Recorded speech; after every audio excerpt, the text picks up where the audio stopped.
ये डे 1 का second video है। पहला वीडियो काफ़ी लेंथी हो रहा था, बट वो वर्थ भी है क्योंकि नंबर ऑफ क्वेश्चंस आने की पॉसिबिलिटी उन चैप्टर्स से काफ़ी ज़्यादा है, तो इसीलिए मैंने वहाँ पे ज़्यादा टाइम दिया। बढ़ते हैं नेक्स्ट चैप्टर की तरफ। इसमें जो पहला क्वेश्चन जो आ सकता है वो है कि सोशलिस्ट, सेकुलर और इंटीग्रिटी किस कॉन्स्टिट्यूशनल अमेंडमेंट एक्ट के तहत उसको ऐड किया गया था। नेक्स्ट इसमें पॉसिबल जो क्वेश्चन आ सकता है कि जो कॉन्स्टिट्यूशन को किस डेट पे, आपको यहाँ पे पर्टिकुलर डेट पे आपको याद रखना है कि किस डेट को उसको अडॉप्ट किया गया था। फिर आपको बस एक जितने भी प्रेम्बल में कीवर्ड्स यूज हुए हैं आपको वो पता होना चाहिए कि कितने कीवर्ड्स प्रेम्बल में यूज हुए हैं। फिर उससे रिलेटेड जो भी सुप्रीम कोर्ट की जजमेंट्स हैं कि प्रेम्बल जो है कॉन्स्टिट्यूशन का पार्ट है या नहीं, आपको वो पता होना चाहिए। तो जो उसके 3 यहाँ पे इंपॉर्टेंट जजमेंट्स हैं, बेरीबारी यूनियन केस, केशवनम भारती केस और LIC ऑफ इंडिया केस, आपको ये बस यहाँ पे ध्यान होना चाहिए। नेक्स्ट चैप्टर, यहाँ से आपको सारे आर्टिकल्स आपको यहाँ पे याद होने चाहिए। ये काफ़ी इंपॉर्टेंट होगा क्योंकि आप कम से कम आपको जो है DPSP तक जितने भी आर्टिकल्स हैं आपको बहुत अच्छे से याद होना चाहिए। वहाँ से आपको 1-2 क्वेश्चंस डेफिनेटली मिल जाएंगे। खासकर आप फंडामेंटल राइट्स और DPSP के जो आर्टिकल्स हैं वो याद कर लेना। और DPSP के तो बहुत ज़रूरी हो जाते हैं क्योंकि वो 2-3 सालों से कुछ आर्टिकल्स जो हैं वो DPSP के और कुछ पॉइंट्स वो फंडामेंटल ड्यूटी को वहाँ पे ऐड कर देता है। तो कन्फ्यूजन के लिए DPSP और फंडामेंटल ड्यूटीज़ जो हैं उसको मिक्सअप कर देता है। तो अगर आपको आर्टिकल्स याद रहेंगे तो आप क्वेश्चन को ईजिली वहाँ पे हैंडल कर पाओगे।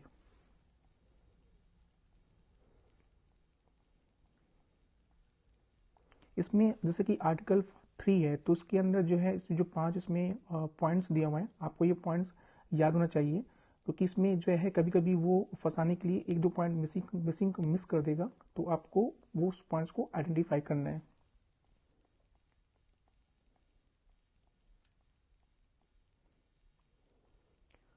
उसके बाद प्रिंसली स्टेट्स के इंटीग्रेशन के लिए जो भी कमिटीज़ बनी है आपको वो पता होना चाहिए, जैसे कि SK धार कमीशन और दूसरा JVP कमेटी। तो यहाँ पे JVP कमेटी के वो मेंबर्स भी पूछ सकता है। और उसके बाद जो तीसरी कमेटी थी वो थी फजल अली कमीशन, तो वो उसके भी मेंबर्स पूछ सकता है कि कौन कौन से थे।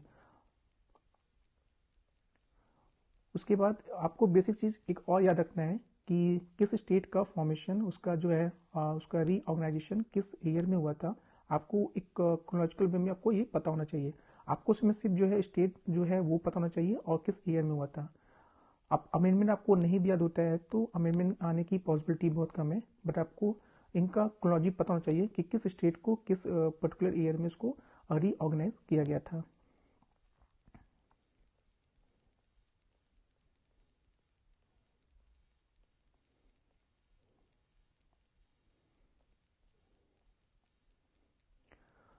Next chapter, citizenship. इस पे हमें जो पता होना चाहिए कि कौन से आर्टिकल्स जो है वो इंडियंस के लिए हैं और कौन से आर्टिकल्स में जो है फॉरेनर्स के लिए जो नहीं दिया जाता है, जो एलियंस के लिए उसको डिनाई कर दिया जाता है। तो वो आर्टिकल्स हमें पता होने चाहिए। और उसके बाद किस ईयर में जो है सिटीजनशिप एक्ट आया था और कितनी बार इसका अमेंडमेंट हो चुका है वो हमें पता होना चाहिए। उसमें बाद जितने भी इसमें आर्टिकल्स हैं आपको वो सारे याद होने चाहिए। और भी इसमें कुछ आपको बस इतना पढ़ना है कि कितने जो है टाइप से जो है हम जो है सिटीजनशिप को हम लोग एक्वायर कर सकते हैं। तो बस उसमें आपको अगर बेसिक आइडिया होना चाहिए कि हाँ इसके जो 5 टाइप्स हैं जिसके अकॉर्डिंग जो है हम सिटीजनशिप को एक्वायर कर सकते हैं, तो वो आपको वो पता होना चाहिए। और उसी तरह से हम कितने जो है तरीके से जो है सिटीजनशिप को लूज कर सकते हैं वो भी हम उसको यहाँ पे हमें उसको पता होना चाहिए।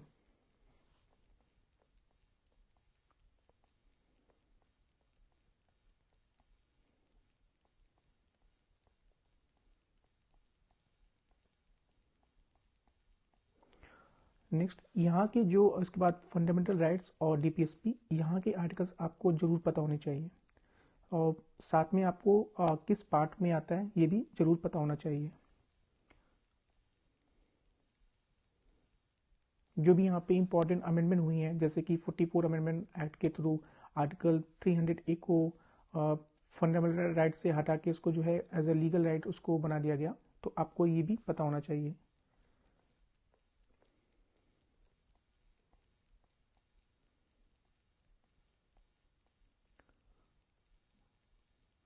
उसके बाद जो भी फंडामेंटल राइट जैसे कि आर्टिकल 13 है, उससे रिलेटेड जो भी डिस्प्यूट हुए हैं और सुप्रीम कोर्ट को जजमेंट्स रही हैं, जैसे कि केशव भारती केस, वो किस ईयर में हुआ था, आपको वो सब बस एक रफ आइडिया होना चाहिए।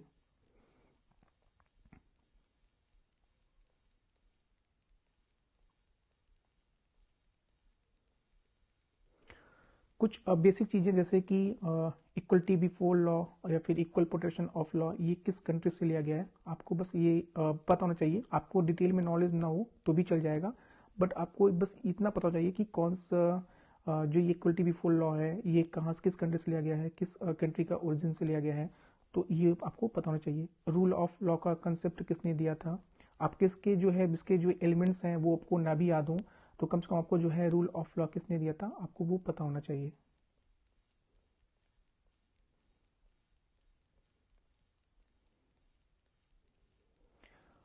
जो लेटेस्ट अभी अमेंडमेंट हुई जैसे कि 103 अमेंडमेंट एक्ट हुआ था, जिसमें जो है ईडब्ल्यूएस को जो है रिजर्वेशन देने की बात की गई, तो आपको ये अमेंडमेंट पता होना चाहिए।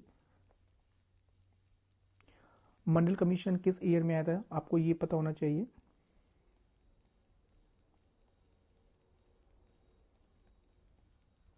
बाकी इस चैप्टर्स में आर्टिकल्स ज़्यादा इंपॉर्टेंट है, आपको सारे आर्टिकल्स पता होना चाहिए।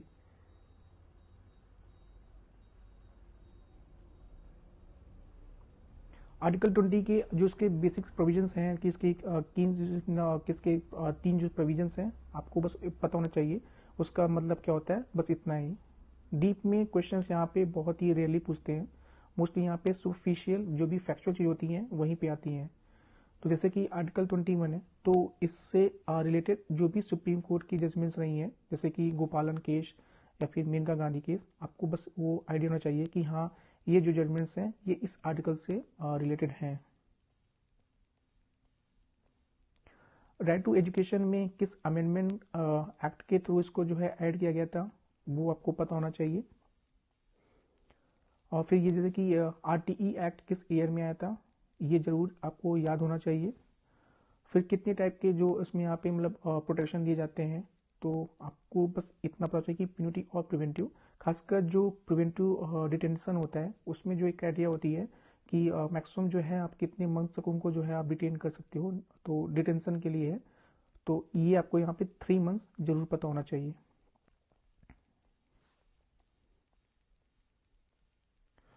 फिर इन चैप्टर्स को पढ़ने की जैसे कि इसका एक और भी मोटो उसका पर्पस होता है, क्योंकि यहाँ पे कुछ ऐसे जो टॉपिक्स होते हैं जिसको आप शायद प्री क्लियर नहीं पढ़ते होंगे, बट ऐसे जब हम चीज़ों को पढ़ते हैं चैप्टर्स पे, तो वहाँ पे आपको इस टाइप की इंफॉर्मेशन को हाईलाइट करना होता है। जैसे कि बॉन्डेड लेबर सिस्टम किस ईयर में आया था, तो आपको यहाँ पे ये जरूर पता होना चाहिए। कॉन्ट्रैक्ट लेबर, तो ऐसे क्वेश्चंस वो जरूर आता है, क्योंकि मोस्टली यहाँ पे दे देगा 3 से 4 एक्ट, जैसे कि वाइल्ड लाइफ प्रोटेक्शन एक्ट हो गया या फिर एनवायरमेंट प्रोटेक्शन एक्ट हो गया, तो इस टाइप को वो दे देगा और सामने दे देगा ईयर्स, तो आपको उसको अरेंज करना होगा, या फिर वो सिंगल ही किसी क्वेश्चन को दे देगा और 4 उसमें ईयर्स दे देंगे, तो आपको जो है उसमें करेक्ट जो भी आंसर होगा उसको आपको चूज करना पड़ेगा।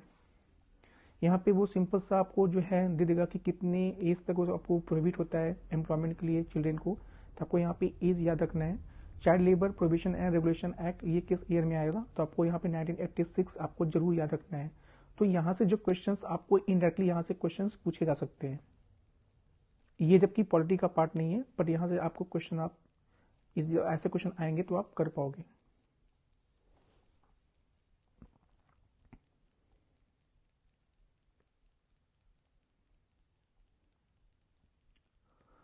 उसके बाद आपको बस ये पता चाहिए कि कितने टाइप के एडिट्स होते हैं, और उसका जो है बेसिक जिसके की उसका जो कीवर्ड्स हैं जिसके आपको बस जितने टाइप के एडिट्स होते हैं 5 वो पता होना चाहिए, और आर्टिकल्स क्या है सुप्रीम कोर्ट के लिए और हाई कोर्ट के लिए वो याद होना चाहिए।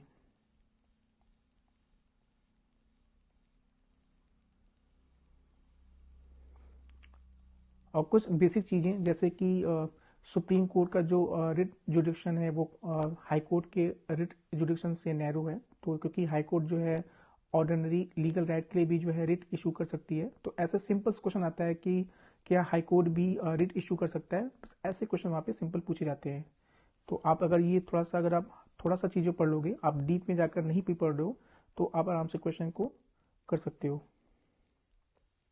यहाँ पे मैंने जितने भी रिट्स हैं उनके बारे में बता दिया कि बस एक मिनट कीवर्ड में किसका मतलब क्या है। तो आप बस इतना आप जान लेते हो, अगर आपको याद हो गया कि इस रिट के अंदर बस इसका ये जो कीवर्ड यूज किया गया है उसका मतलब क्या है, तो आप क्वेश्चन को वहाँ पे इजीली कर पाओगे।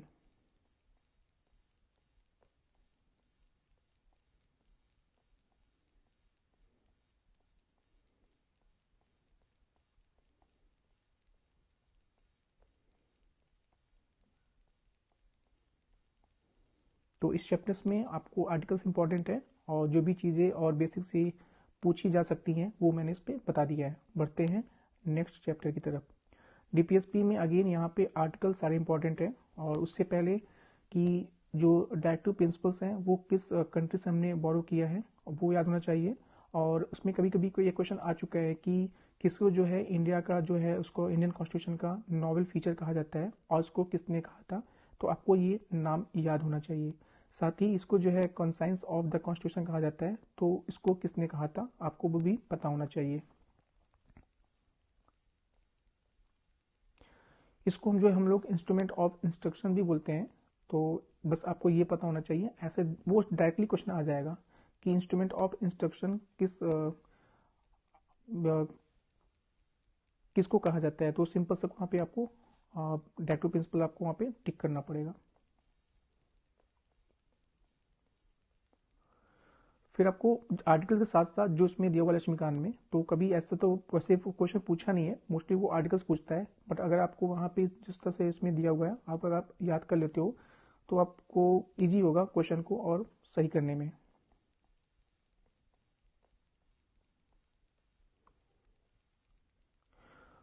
फिर एक ये भी यहाँ पे जो भी अमेंडमेंट्स हुए थे और उस अमेंडमेंट के क्या क्या यहाँ पे जो है नए आर्टिकल्स में ऐड किए गए थे वो आपको याद होने चाहिए। तो यहाँ पे 42nd अमेंडमेंट एक्ट के थ्रू क्या क्या ऐड किया गया था, 44 अमेंडमेंट के थ्रू क्या ऐड किया गया था, 86 अमेंडमेंट के थ्रू क्या ऐड किया गया था, या फिर 97th अमेंडमेंट एक्ट के थ्रू क्या ऐड किया गया, आपको बस यहाँ पे पता होना चाहिए सारा।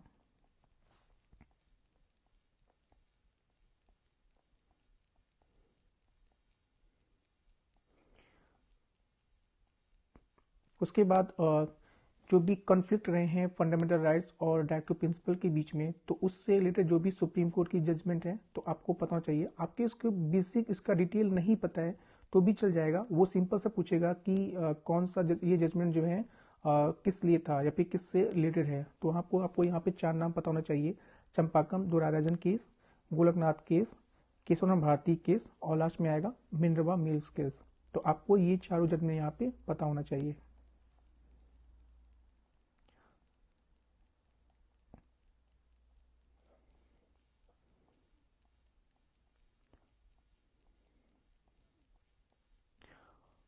उसके बाद हम आते हैं फंडामेंटल ड्यूटीज़ पे। तो इस पे पहला जो क्वेश्चन उसमें बन सकता है कि ये किसके रिकमेंडेशन पे आया था और किस ईयर में आया था, और जो है किस कॉन्स्टिट्यूशनल अमेंडमेंट एक्ट के थ्रू ये इसको ऐड किया गया था।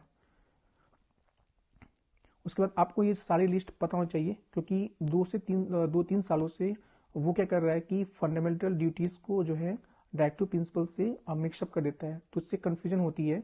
वो सिंपल सा 4 वहाँ पे ऑप्शंस दे देते हैं, उसमें से 3 ऑप्शंस वो फंडामेंटल ड्यूटीज़ का होगा, और उसी में एक जो है मिलता जुलता उसको डायरेक्टिव प्रिंसिपल से उसमें ऐड कर देता है, तो काफ़ी कन्फ्यूजन होती है, तो गलत होने के चांसेस होते हैं। तो आपको ये सारी डिटेल्स अच्छे से पता होनी चाहिए ताकि आप क्वेश्चन को गलत ना करें।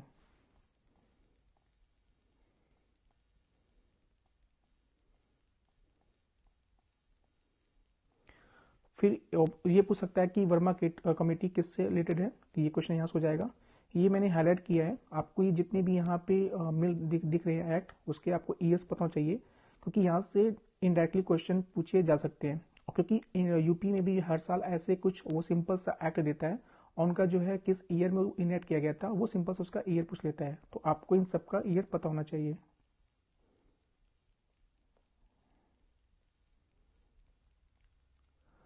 अमेंडमेंट का आपको आर्टिकल पता होना चाहिए और कितने टाइप के अमेंडमेंट होते हैं वो भी पता होना चाहिए। तो आपको 3 टाइप के अमेंडमेंट होते हैं, तो उसमें जो है किसको सिंपल मेजॉरिटी से करते हैं, किसको स्पेशल मेजॉरिटी से, और किसको स्पेशल मेजॉरिटी के साथ साथ हाफ ऑफ द जो स्टेट होती हैं वो उसको कैसे उसको रेटिफाई करती हैं। तो आपको ये 3 टाइप के जो अमेंडमेंट होते हैं वो पता होना चाहिए।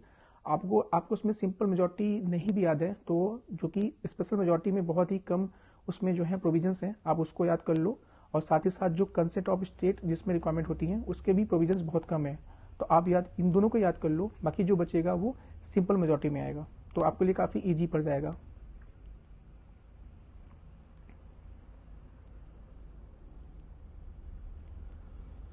फिर बेसिक प्रोविजन का कंसेप्ट, अगेन यहाँ पे आर्टिकल इंपॉर्टेंट है, और यहाँ पे जो भी बेसिक यहाँ मतलब कि जो एक कॉन्स्टिट्यूशन के लेकर जो एक यहाँ पे सुप्रीम कोर्ट और पार्लियामेंट के बीच में जो एक टसल चलती थी, तो उसको लेके जो भी सुप्रीम कोर्ट की जजमेंट है आपको वो पता होनी चाहिए। जैसे कि शंकरी प्रसाद केस, गोलकनाथ केस, और उसके बाद फिर केशव भारती केस, तो ये आपको केसेस पता होने चाहिए,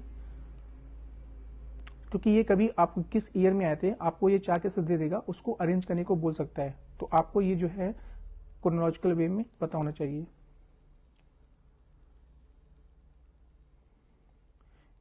एलिमेंट्स, आप एक बार एलिमेंट्स को देख सकते हो, क्योंकि अब तो ये बहुत ज़्यादा वाइड हो गया है तो यहाँ से भी क्वेश्चन आने की पॉसिबिलिटी कम है, बट आप एक बार इसको बस एक बार रीड कर देना जितनी भी उसमें पॉइंट्स दिए हुए हैं, अगर क्वेश्चन आता है तो आप इसको ईजिली आप उसको कर पाओ। तो ये था डे फर्स्ट का टारगेट।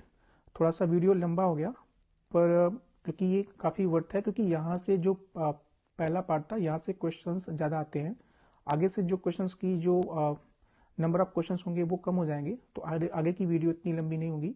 पर पहली वीडियो को जो भी रिक्वायरमेंट थी मैंने उसको डिटेल में बता दिया।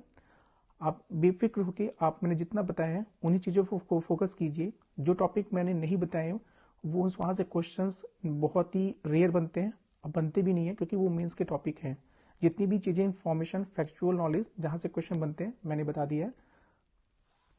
Okay, thank you very much.